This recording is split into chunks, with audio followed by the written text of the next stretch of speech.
Welcome to Universe Live. It's Thursday, October 27th. Here are your top 5 stories for the day. Former Governor Jon Huntsman released an ad endorsing Senator Mike Lee. Let's send Mike Lee back to the Senate. Huntsman worked with Lee during his time as governor. He spoke about Lee's integrity, principled leadership, and fidelity to the Constitution.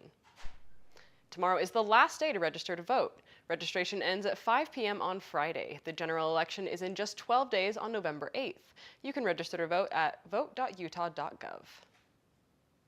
The Orem City Council says their decision to stop streaming in the middle of a meeting was legal. The Utah Attorney General's office found the city's actions were legal since the public was allowed to stay in the meeting.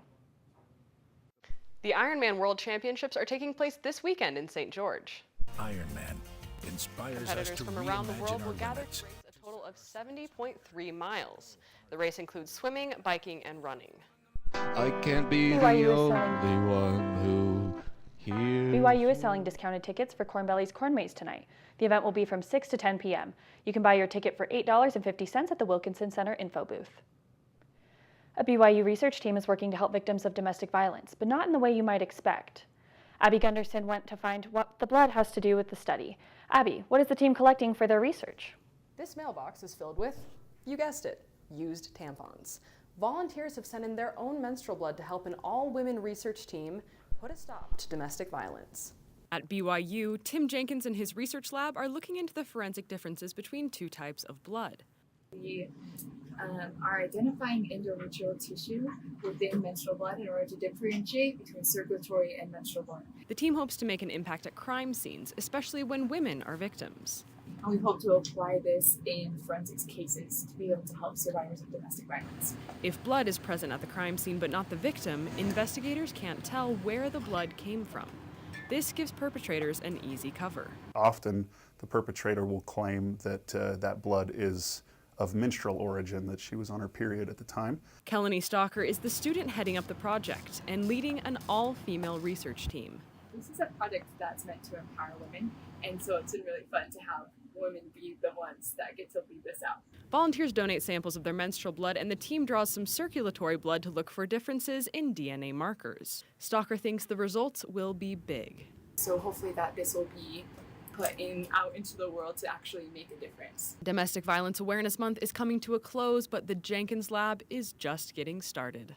As samples continue to come in, the team will be hard at work trying to find clues to help law enforcement better serve victims of violence. Reporting for Universe Live, I'm Abby Gunderson. Thanks, Abby.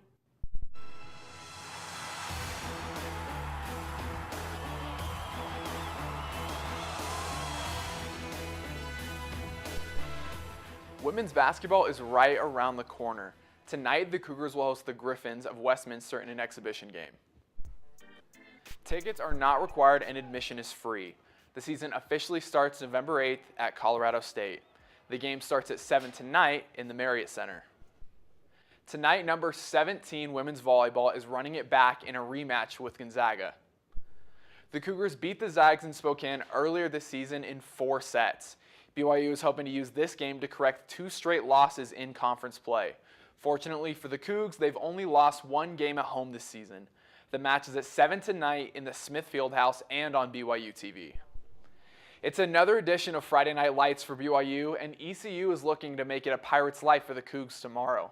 Unfortunately, the Cougs will be looking to make up for lost production.